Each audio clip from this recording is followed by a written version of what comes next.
It is, man. Um, so I think as we segue to maybe the last segment, how did you get introduced to God and being in the faith? Um, Jokingly, I always say this, but it's the truest statement ever. I my faith was built.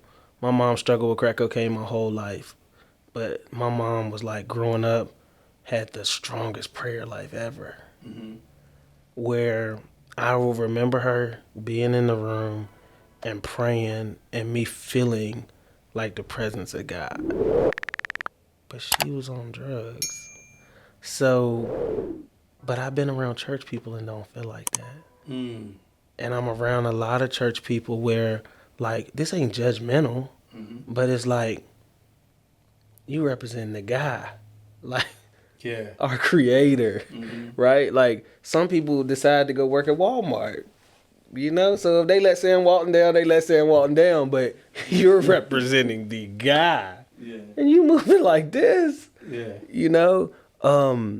I say that to say I learned more from my mother's praying while she was an addict. That made me, I learned more about that than most preachers ever preach it. Wow. Wow. Because it was more of an action. It was more of a, hey, I messed up, but I know I need you. I can't explain it, but I know I need you. And because I didn't have to go to church growing up. Mm-hmm.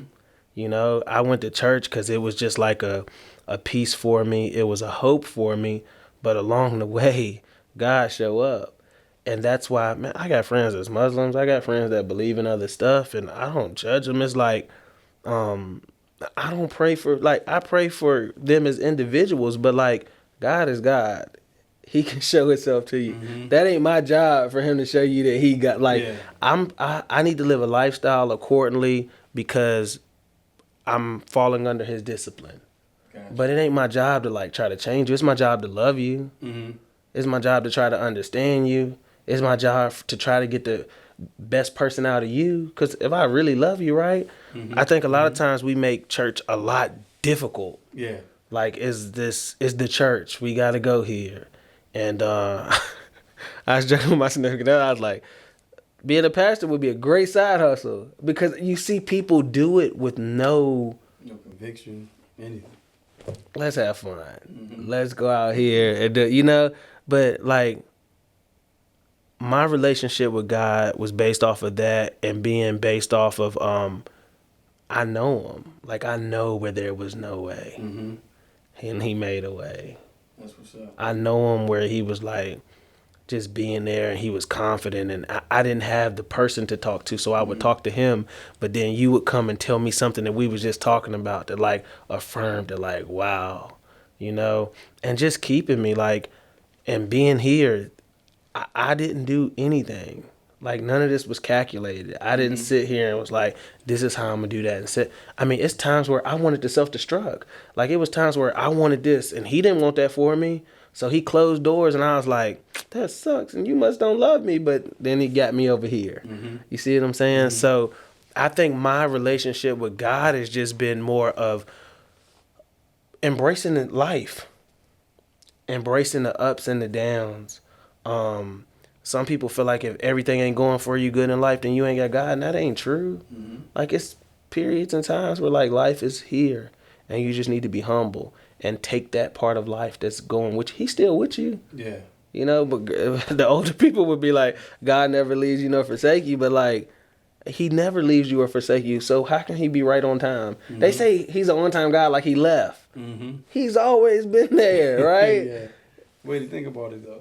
Yeah. So, and that's the thing that I feel like that I won't be perfect about at all, because that's always been a misconception. Some people make you feel like that you got to be perfect. Like, having a relationship with God isn't giving you like a key to sin, but I think a lot of people paint the picture to make you feel like that you're as far from God as this when you do something wrong, and that ain't his relationship. Yeah. I mean, he didn't taught me through that through my kids. Like, a lot of times when I'm dealing with my kids, I think of like how God deals with me. So I can't be like so harsh on my children. Like, yeah, I'll create a discipline, but like, God, like, remember when you did that?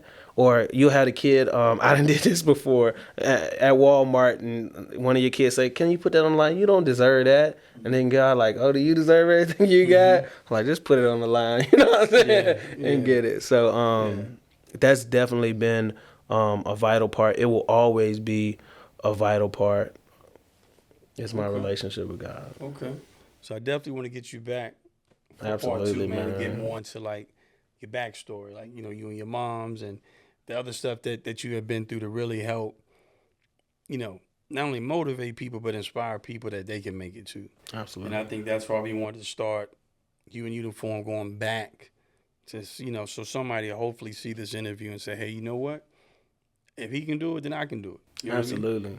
So as we close, I want you to look into your camera. If you want to give somebody like a 1 to 2 minute inspiring word, really not giving up, overlooking their circumstances, what would you say to them? If I could say anything to anybody to inspire them, is just keep getting up. My mom was big on saying I'm either up or I'm getting up. Never count yourself out. The body is a miracle. You're a miracle. Like, you got to keep going. A lot of people quit just by not showing up. It's power in showing up. So that would be my thing to motivate you. Make sure you prioritize a relationship with God, and make sure you try to find your purpose. The reason why I stress that is because, like, to me, purpose is seed. If all of our purpose is seed, and if it's properly planted, like, God is the natural things that happens. So God will be the rain, God will be the light to make that seed flow. So those are the things that you have to prioritize. You have to prioritize a relationship with God, and then you need to find that purpose so that you can plant that seed in the earth. Cool. And I hope you guys listen to that. As we close, I want you to think about some things that he said. But people suffer from depression because they focus on the past. People suffer from anxiety and being anxious because they focus on stuff that hasn't happened yet, the future. Just like Travis said, there's nothing wrong with wanting things to happen, but live in the moment. And when you live in the moment, it kind of combats both of those things at the same time, being thankful who you are, where you are, and grinding and pushing forward. And as I said before, please please subscribe, please share this conversation so we can try to help other people that would listen to this conversation, and then it gets to their ears that it was meant to get to.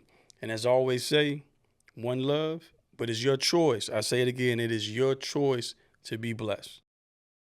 Peace.